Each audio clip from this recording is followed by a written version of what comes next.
Introduction: The Trap of the Quiet Fear. Many men enter their 50s and 60s having survived the war years of life, building careers, raising children, and navigating the complexities of middle age. However, as the house grows quiet, a new enemy emerges: the fear of solitude. This script isn't an indictment of women, it is a call to arms for masculine sovereignty. Stoicism teaches us that our greatest treasure is our prohairesis, our faculty of choice and inner reason. When a man reaches this stage of life, he enters a renaissance where his value is at its peak. To trade this hard-earned autonomy for a relationship born of loneliness is a strategic error. The following 5 points explain why many men choose to remain sovereign rather than partnered in their golden years. 1. The distinction between desire and utility. The point: in your 50s, you are no longer just a man, you are a resource. Deep explanation: younger dating is often driven by raw biology and shared growth. Dating after 50 is often driven by logistics. As a man who has achieved stability, you represent a safe harbor. While this feels like a compliment, it is often a trap of utility. The Stoic lens: Marcus Aurelius tells us to see things for what they truly are. A partner at this stage may be looking for an insurance policy against their own aging process, financial security, a handyman, or a social buffer. If her attraction is based on your utility rather than your essence, your peace is at the mercy of your performance. Once you can no longer provide the utility, the love often vanishes. 2. The preservation of the inner fortress, freedom. The point: you have spent 50 years earning your time, do not give it away for free. Deep explanation: freedom is not just the absence of work, it is the presence of self-command. By 60, you have developed routines that serve your health and spirit. A committed relationship acts like a merger of two companies. Suddenly, your quiet mornings, your travel plans, and your diet are subject to negotiation. The Stoic lens: Seneca wrote that nothing is so precious as time.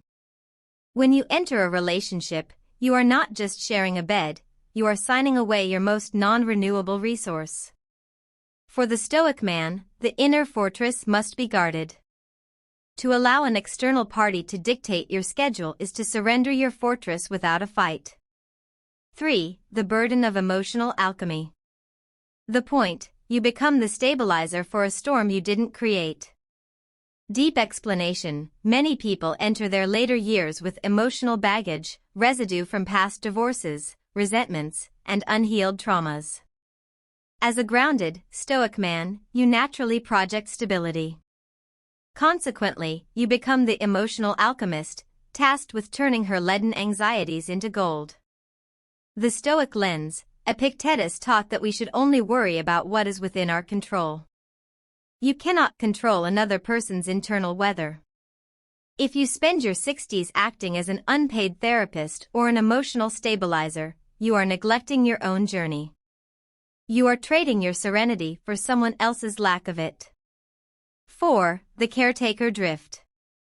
The point: companionship often disguises a future of caretaking. Deep explanation: this is a biological reality that few discuss. Statistics show that in later life pairings, men often find themselves in a logistical support role.